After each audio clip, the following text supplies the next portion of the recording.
Bonjour à tous et à toutes. Je m'appelle Patrice Delabrosse pour Lire à tout âge et je suis content de vous retrouver. Aujourd'hui, je vais vous proposer de l'eau. Oui, de l'eau. Je vous emmène sur l'eau, à côté de l'eau, au-dessus de l'eau et même sous l'eau.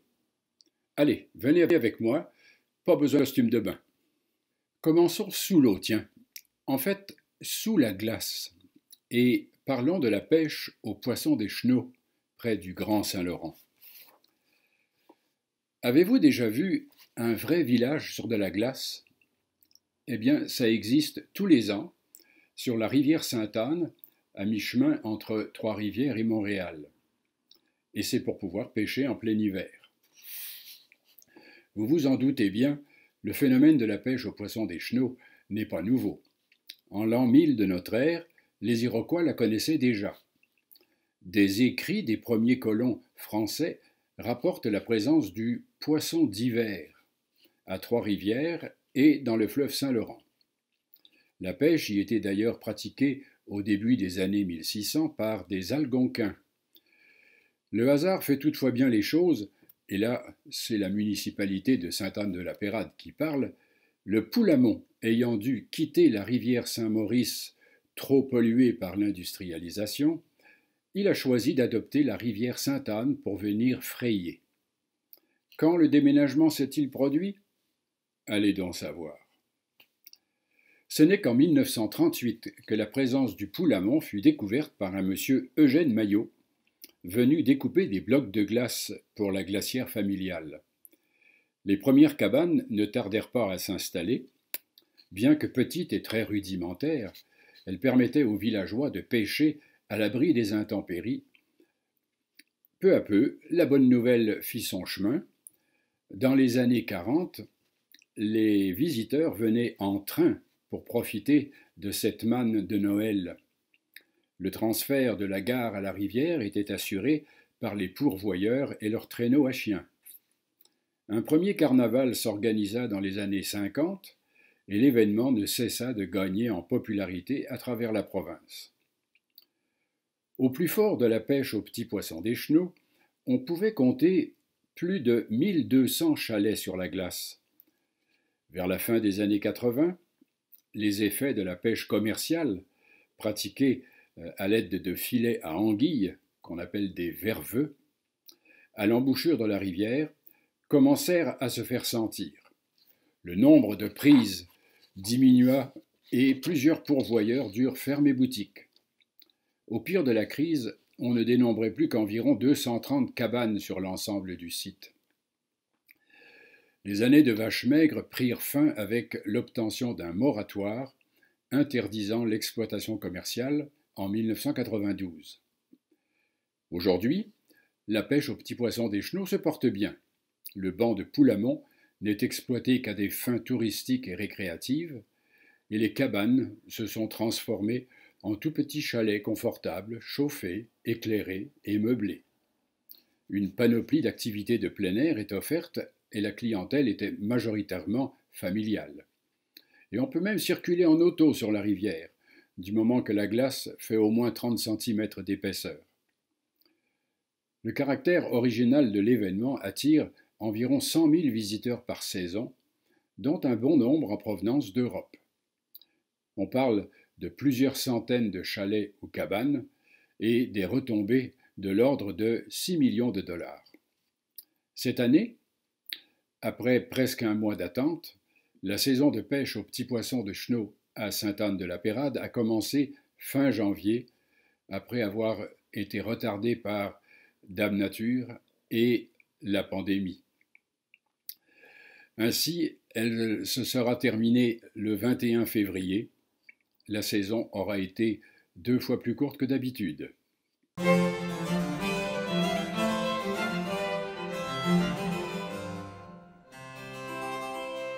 Descendons maintenant le grand fleuve, mais ralentissons un peu près de Sainte-Croix de Lobinière, sur la rive sud, pour voir quelle est cette visite venue du fleuve. Le fleuve Saint-Laurent fut jusqu'au début du XXe siècle le principal chemin d'accès aux municipalités qui le longent. Les résidents se servaient de goélettes pour se rendre à la ville et ainsi vendre des produits de la terre et faire des commissions. De plus, certains partaient en pèlerinage à Sainte-Anne-de-Beaupré ou au Cap de la Madeleine. Le fleuve constituait indéniablement le chemin le plus facile pour atteindre Québec ou Montréal avant que les routes en macadam ne soient réalisées vers 1922-23. Le Saint-Laurent apportait également ses petits plaisirs, l'hiver venu, lorsque les glaces se formaient. Bien sûr, c'était avant la construction du pont de Québec et l'ouverture du chenal pour favoriser la navigation à l'année. Lorsque la saison froide s'installait, l'immense cours d'eau gelait et on pouvait se visiter de la rive nord à la rive sud, de Portneuf à Lotbinière. Les riverains organisaient des veillées de part et d'autre, les jeunes gens ébauchaient des projets de mariage, qui ne se réalisaient parfois que l'année suivante. Quand les glaces arrêtaient de bouger, les gens de la rive sud l'apprenaient par l'arrivée de Samuel Godin, intrépide citoyen du secteur des Écureuils à Donnacona, qui traversait en patin. Quelques jours après, les hommes balisaient la route glacée avec des gaules, de longues perches de bois, qui délimitaient le chemin officiel.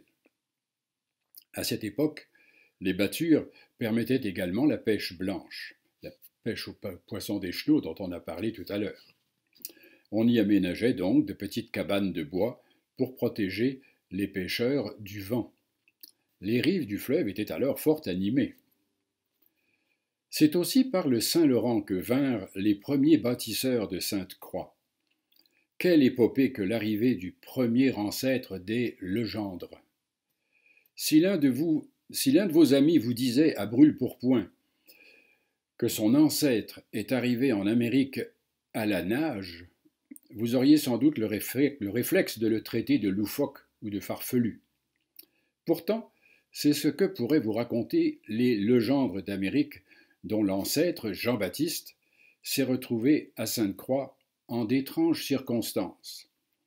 Voici l'histoire selon les souvenirs de son descendant, Louis-Philippe.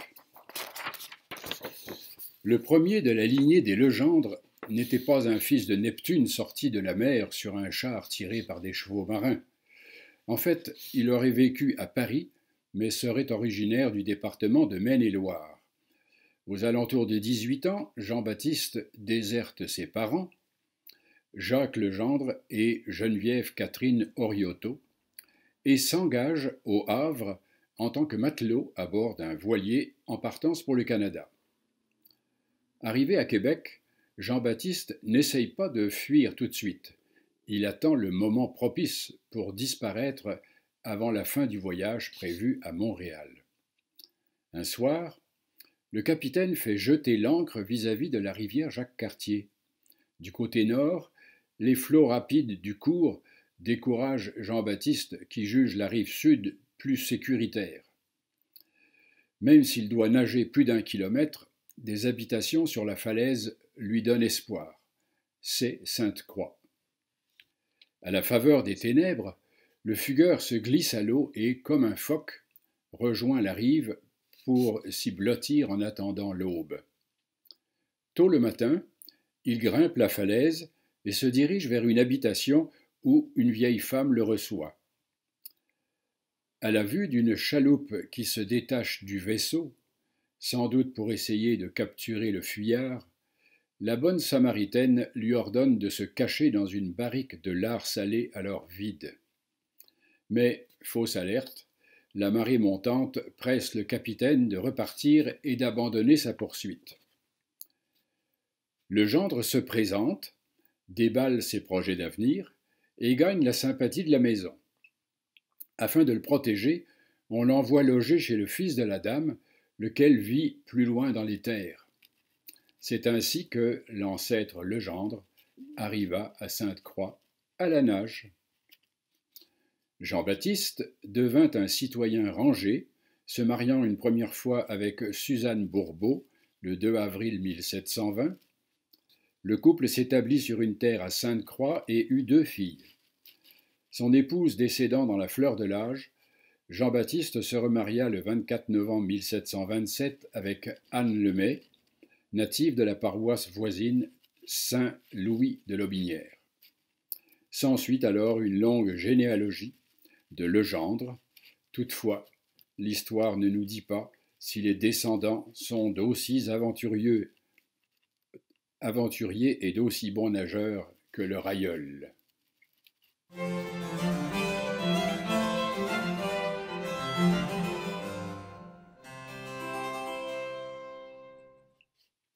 Poursuivons notre promenade sur le Saint-Laurent.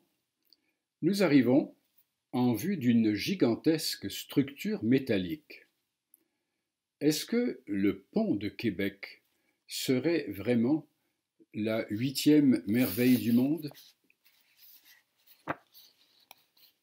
Au IIIe siècle avant Jésus-Christ, le grec Philon de Byzance rédigea un document dans lequel il décrivait ce que les anciens avaient pris l'habitude de qualifier de 7 merveilles du monde. Il s'agit de 7 monuments exceptionnels dont la conception et la réalisation témoignent du génie humain le plus puissant qui existe. Voici la liste de ces 7 merveilles.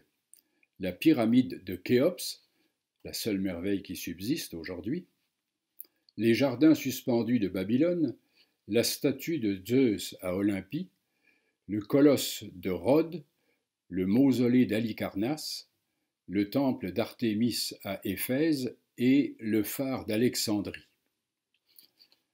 Au début du XXe siècle, les promoteurs de la construction du pont de Québec, devant l'énormité de la tâche à réaliser, mentionnaient qu'une fois terminé, il pourrait être qualifié de 8e merveille du monde. C'est ainsi que ce qualificatif fut répété par tout le monde et imprimé généreusement dans les journaux du temps. On se rendait plus ou moins compte qu'on venait de sauter 2000 ans et que l'on enjambait l'histoire ancienne, le Moyen-Âge et les temps modernes. Pour reprendre le compte des merveilles du monde dans l'histoire contemporaine, avec le pont de Québec. Pour être juste, on peut affirmer même de nos jours que sans être la 8e merveille du monde, le pont de Québec mériterait cet honneur. Il est toujours le pont cantilever le plus long, avec ses 549 mètres de portée entre ses 2 piliers principaux. Ce pont constitue une prouesse d'ingénierie qui dépasse de plus de 30 mètres son plus proche rival, un pont écossais parachevé en 1890, et ce record ne sera pas surpassé puisque la technologie actuelle réalise plus rapidement, plus facilement et à meilleur coût des ponts de grande portée selon d'autres principes structuraux. Voici le témoignage intéressant d'un travailleur de la construction du pont, M. Georges Charret, décédé vers 1985. Écoutons-le nous raconter. Le pont de Québec représente pour moi beaucoup de souvenirs, des bons mais aussi des souvenirs terribles. J'ai commencé à travailler au pont de Québec en avril 1918 à l'âge de 13 ans. J'étais payé 30 cents l'heure pour transporter l'eau aux hommes, faire les commissions et surveiller la cabane des outils sur le pont. À l'âge de 14 ans, j'ai travaillé comme apprenti peintre au salaire de 35 cents l'heure. Chaque année, en novembre, en raison du froid, le travail arrêtait sur le pont et je devais me trouver autre chose pour aider à la subsistance de ma famille qui était très pauvre. En 1924, j'ai travaillé comme peintre et je gagnais 44 cents l'heure. L'année 1924, justement, fut pour moi une véritable année de malheur, puisque le 25 septembre, à 8h30 du matin, en raison d'une maladresse d'un compagnon de travail, j'ai fait une chute de 82 pieds en bas du pont de Québec. Il en est résulté 22 fractures dans tout mon corps, incluant 2 fractures du crâne. De plus, j'avais un œil sorti de son orbite. J'en ai perdu l'usage depuis. J'ai été hospitalisé 8 mois à l'Hôtel-Dieu de Lévis et mon hospitalisation a été suivie d'une longue convalescence. Le pont a été fatal à plusieurs de mes amis et d'autres personnes de la famille. J'étais présent en 1916 lorsque s'est produite la deuxième grande catastrophe du pont de Québec, et mon beau-père, Alexandre Barbeau, figurait parmi les victimes. J'ai connu personnellement plusieurs Indiens qui ont travaillé au pont. Une quinzaine de familles passaient l'été chez nous, à New Liverpool, un quartier de Saint-Romuald. On peut dire qu'ils étaient du bon monde puisqu'ils jouissaient d'une excellente réputation et ils étaient de bons travaillants. Même s'ils se vendaient beaucoup de boissons à l'époque, ils faisaient preuve d'une sobriété exemplaire. Les Indiens d'aujourd'hui ont raison d'être fiers de leurs ancêtres. L'histoire du pont de Québec fait déjà partie de la légende en raison de sa conception audacieuse et aussi en raison des tragédies qui ont marqué sa construction.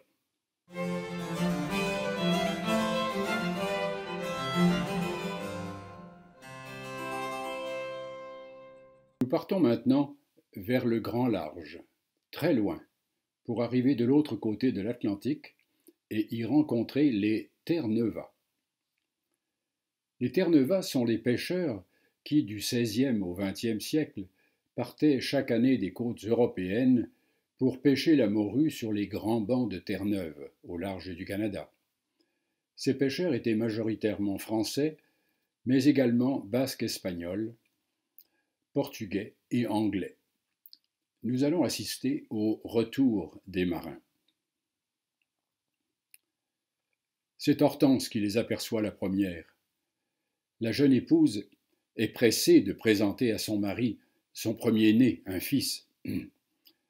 Elle aurait préféré une fille. À peine déposée dans ses bras, elle s'est mise à trembler pour lui, sur le sort qui sera le sien, à naviguer comme son père, dans le vent, l'humide et la glace. Les femmes arpentent le bord de la falaise, foulant de leurs sabots la lande déjà fanée par le soleil. Tout le printemps, puis tout l'été, elles ont trimé dans les champs, ramassé les pommes de terre, tiré l'eau du puits, tapé et tapé encore le linge d'un battoir rageur pour évacuer l'impatience, se purger de l'angoisse. Ils sont si loin, depuis si longtemps. Elle décompte les jours depuis le départ, quand elle ne voyait du bateau gréé de blanc que la poupe fondue dans la brume. Certaines font des encoches dans un morceau de bois, une entaille plus profonde pour marquer le changement de mois. 9 ou 8 selon la générosité de la mer, si elle veut bien accorder les plus belles morues du banc. Tout ce temps à scruter le ciel, les nuages noirs annonciateurs de malheur, à écouter rugir le norrois derrière les volets clos, la peur au ventre, surtout la nuit. Elle prie la Vierge qu'elle leur rende leurs hommes cette année encore, et elles égrènent les rosaires jusqu'au petit matin.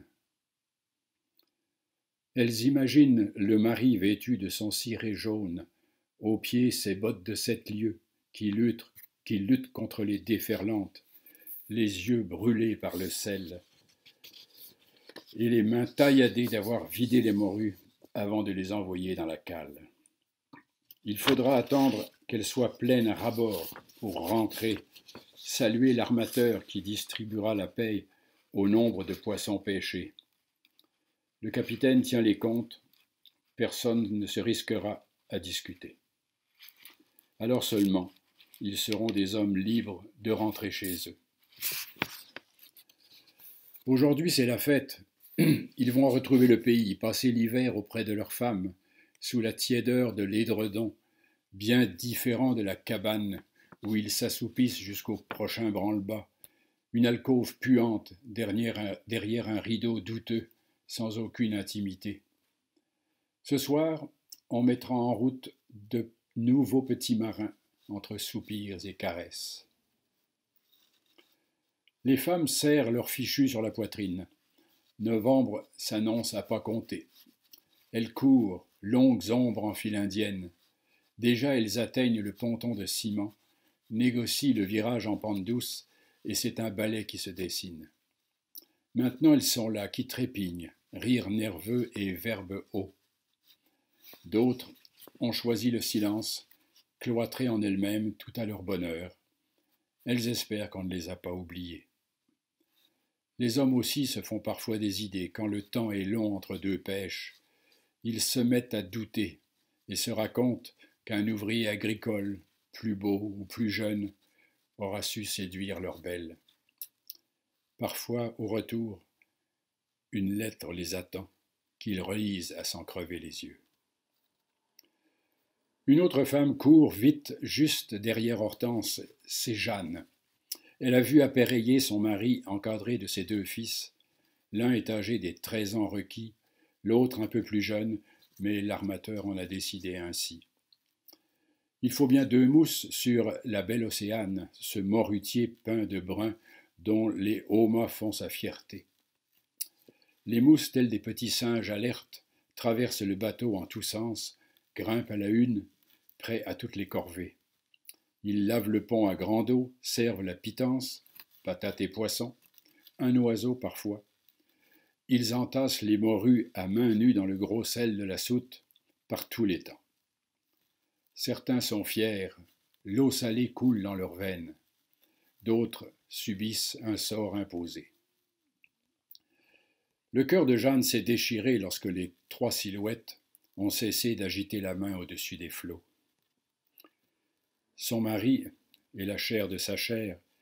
Elle en a un autre dans les langes qu'elle refusera de donner à la mer. Elle l'a juré en demandant pardon à la Vierge. Alors elle accélère et dépasse Hortense, encombrée de son nourrisson. Pour ne pas être en reste, Soisic presse aussi le pas.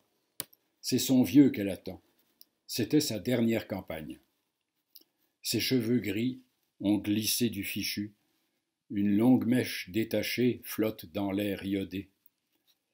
Le père Léon ne repartira pas. Il aura bien mérité une retraite sur le plancher des vaches. Lui aussi a commencé comme mousse. Il termine chef des Doris, ces barcasses de bois qui permettent de jeter des lignes à pâté dans Cornet lorsque les dieux sont favorables. Les morues affamées, gourmandes, s'élancent sur cet appât de choix et la cale se remplit à vue d'œil. Toutes arrivent du village. Elles ont laissé les portes grandes ouvertes et rejoignent la troupe au galop. Ne pas perdre un instant. L'hiver passera si vite avant de refaire les paquetages de linge propre et sec, tabac et carottes à chiquer, un jeu de cartes et la statue de Marie qui les accompagne aussi, ces hommes endurants, solides au cœur tendre. Le curé viendra bénir l'équipage. Ils ne savent plus s'ils ont la foi, mais ils ôteront le béret en signe de respect. Une seule est restée au bercail, Toinette, la petite fiancée si timide. Elle a peur de laisser paraître le feu de ses joues en apercevant son René. Elle a cousu tout l'été sa robe blanche et bordé le voile d'un ruban de satin. Elle a tressé la couronne de perles. Elle refuse de le voir perdu au milieu de la foule et se prépare à l'accueillir seule dans sa petite maison de pierre, un vase de genêt sur la table cirée de frais. Elle est son myosotis, discrète et réservée. Il est son espérance, sa vie. Le bateau se découpe, de plus en plus net sur la ligne de raison. Des nuages étirés cherchent à dissimuler les haubans, mais les plus affûtés ont l'œil perçant à force de regarder vers la mer. L'une porte la main à sa bouche, et les autres l'imitent. On ne rit plus. Pas même on ne prononce un mot.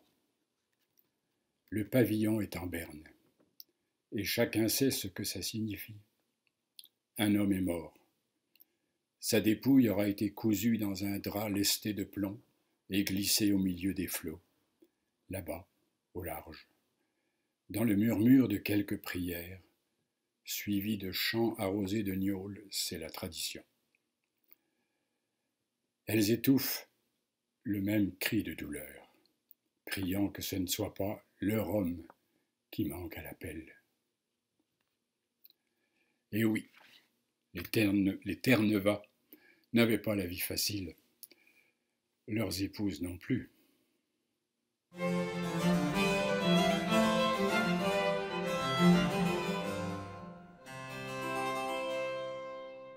D'autres bateaux partaient vers l'Islande, pêcher la morue dans des conditions aussi difficiles, à partir du port de Paimpol en Bretagne. Et vous connaissez peut-être la Paimpolaise, cette célèbre chanson que l'on a surnommée la Marseillaise des Bretons.